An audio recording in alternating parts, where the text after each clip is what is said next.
Welcome, everybody, to Postgame Takeaways with Inside ND Sports. I'm Tyler James in Atlanta.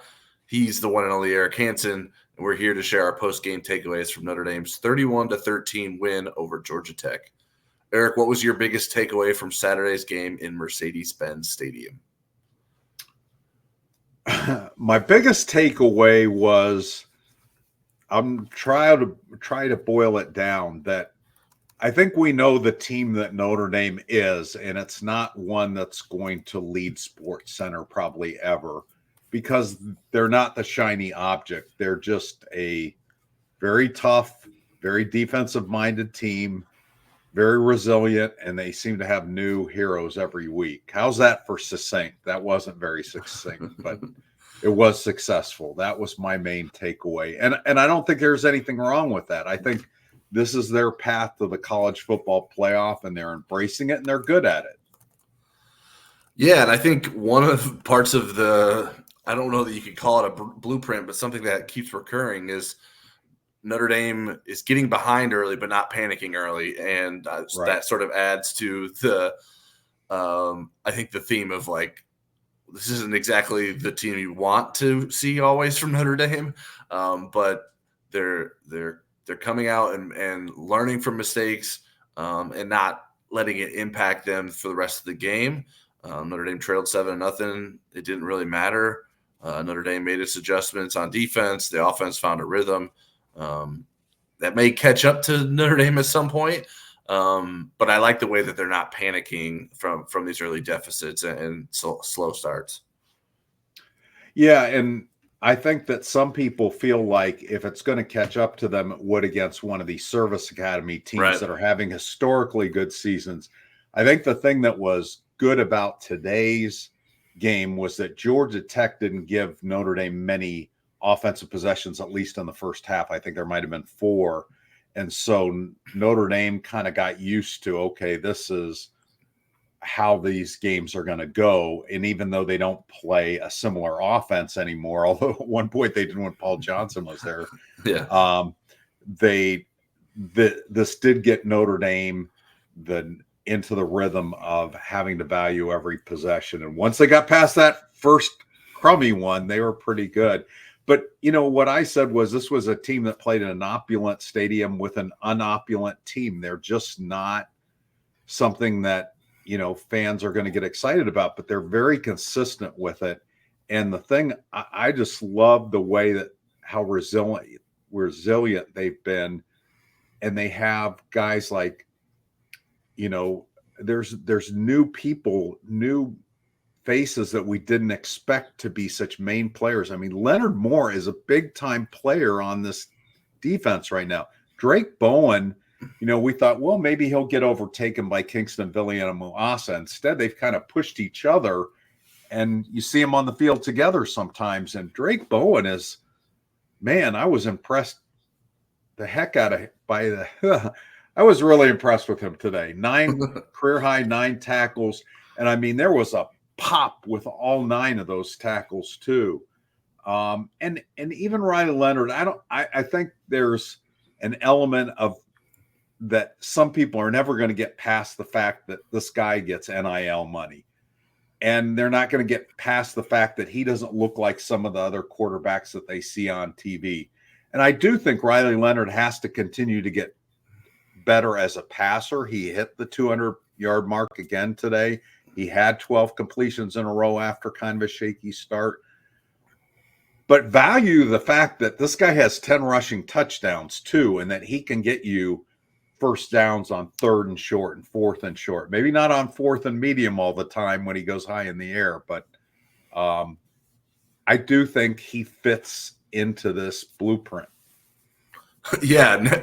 A quick look ahead next week. Blake Horvath, the quarterback for Navy's, getting ready to break this season record for passing touchdowns at Navy. And Riley Leonard may very well and likely will break the rushing touchdowns record for Notre Dame, which is kind of funny. It is a funny twist because there's only one guy ahead of him now, and that's Brandon Wimbush with 14 in 2017. So Yeah, I like the way Leonard rebounded from his early mistake. He had the bad throw on the interception. I still believe that Bo Collins was not selling that play very well, and I think it was probably, if I had to make a guess and assume, is that Bo Collins is like, well, they're playing cover 3 here. He's not going to throw it to me, and so he even let up before I think Leonard threw it, and then there just wasn't a chance for him to make a play on the ball. With the way that happened, but Leonard said, "Hey, I shouldn't have made that throw. They spun into cover 3, and we're not supposed to throw a post against the cover 3. That's not what we're looking for." But then he completed his next 12 passes, and they might not be downfield barrages, but each of them went for at least 9 yards. So it's not like he's dinking and dunking down the field. So I thought the way he bounced back was sort of mirroring the way that the team didn't panic early. And then beyond just Leonard, like, this offense has become a real team effort, right? Like, you don't have to have Jeremiah Love be the playmaker out of the backfield all the time. He made more plays as a receiver than he did as a running back.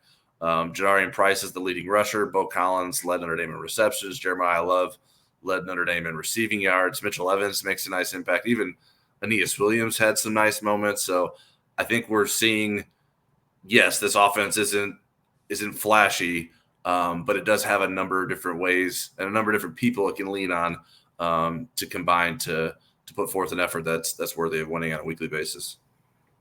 Yeah, the special teams stuff was pretty interesting to me. And the ESPN announcers, I think, really misread the situation. They kept harping on the style points thing. That was their point the whole night.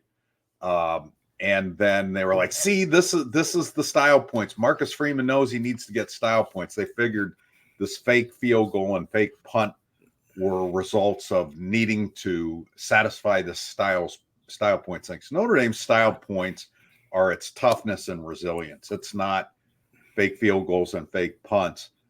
And Marcus explained afterwards that they were looking for extra possessions, that they knew that Georgia Tech was limiting their possessions and they felt like they needed to get them. But I did think it was funny, way back in the preseason when Chris Salerno changed his number to 26 to match Tyler Buckner, I said, I don't know that that's a coincidence. And then when I saw the fake field goal, I thought, wow, Chris Salerno's got some wheels. And it was Tyler Buckner that had snuck in there as the holder. Yeah, what do you think about the special teams? I have so many questions about that. Like, I don't are we sure? Was that the only one Buckner was in as the holder? Like, I don't even know if that was the only time he was in there. I'm not looking through binoculars at the holder on every play. Maybe I need to start doing that more frequently. But and even on it didn't look like anyone was blocking for him like it was a fake field goal. He sort of just took off when everyone else was blocking as if it were a field goal. Like, I think it was Kevin Bauman that's on that right end, and he's not really making much of an effort to block downfield. So I don't know if that's part of the plan to make it look like it's a field goal and not even block it like a fake field goal. The timing of Marcus Freeman's explanation makes sense of, like, that's why they put it in the game plan, or that's why they put those in this week. But they didn't need extra possessions at that point of the game. Like, that was I don't know that that's a good argument for that. I think some Georgia Tech people weren't pleased that Notre Dame was doing that late in the game, but at least with the fake field goal. But the punt was still a somewhat important part of the game. Notre Dame was still only up 2 scores. Right. But I think they were trying to not give the ball back to Georgia Tech, but also, I mean, that was a long field goal for Yoakum. I know he made one of a similar distance, but that was, I think, maybe a yard or 2 longer. So he ended up taking a longer field goal than the one they would have had to for the fake field goal. They went backwards after their fake field goal. So, but yeah, I mean, it's more things that opponents will have to get to prepare for, right? Like, right. It's one thing to know that Notre Dame can do that and you prepare for different things. I'm sure these aren't the only fakes that Notre Dame has or is capable of running. Even the punt one was so slow developing. Jeremiah Love didn't even look like he was running that hard. He was just just following his blockers. You guys take care of this, and then I'll get the first down when I'm getting closer. So certainly interesting. Notre Dame is operating fine without Mitch Jeter, with Eric Goins doing the kickoffs and Zach Yoakum doing the field goals. Certainly they would like to get Jeter back when they can, but it seems like they're at least somewhat comfortable with those guys moving forward. Georgia Tech looked like you maybe had a threat in terms of kick returns, because maybe Goins can't get as many touchbacks as someone like Jeter. But those are things that we'll see if Notre Dame has to worry about, depending on when Mitch Jeter can play, though he was technically listed as available today, although I'm not exactly sure what he was available to do. He went, if they had a lightning delay, he would have went and got the Chick-fil-A for the whole team. But they also blocked a field goal. Bryce Young blocked a field goal. They smothered another field goal where there was a bad snap. So other than the 24-yard punt by James Rendell, I thought they had a really, really pretty good day on special teams. All right. Anything else you want to highlight before we get out of here, Eric? I think Navy's going to be a handful. And that game is on ABC. It was an either-or game, so I don't think we're going to get this announcing crew again, which would be a blessing. I'm done with that. I thought the sideline reporter was really good. I will say that. She was on top of things. And she was, I think, even correcting the people in the booth a couple times. I thought she was outstanding. But was Louis Riddick the analyst? Obviously. I really like Louis Riddick normally. But I do too. I did not tune. I just don't feel like they did their research. I mean, they were talking about how surprised they were that Zach Pyron was running the ball. He's been their red zone short yardage guy the whole year. He has 4 rushing touchdowns. What are you talking about? So Leonard Moore did say that they didn't think he would run as much as Haynes King did. So maybe there was something to it. But Marcus Freeman was saying during the week that he didn't feel like their offense changed that much, depending on who the quarterback was. Yeah, I mean, and as far as the rankings, I don't think I'm working on my top 25 right now as we speak. I have to come up with a number 25 team. I've done the rest of it at this point. They're not going to move up or down much because there wasn't a lot of losses around them. There was one at the top with Texas losing to Georgia, and you had some further down below them. So they're gonna be in a holding pattern. And then what's interesting is USC lost. So between Florida State and USC, what are they, 4-10 combined? And Army and Navy are 13-0 combined. So we have that to look forward to. But Tyler has already taken his NyQuil and his ZQuil, and probably ready to go to sleep. But I'm wired and ready to watch more football if it's still on. Well, hopefully you can find some replays. I'm not sure that there's much on at this hour of the night. I think Utah's playing. All right. Utah's always playing. It's either Utah or Hawaii. One of the two of them are always playing. All right. Well, that is it from Atlanta and South Bend. Please hit the subscribe button to give us a like before you close out the video if you haven't done so already. You can always subscribe to InsideNDSports.com with a 30-day free trial with the promo code NDYT. And we want to hear your biggest takeaways from Saturday. So let us know in the comments. And we'll see you Monday night for Football Never Sleeps.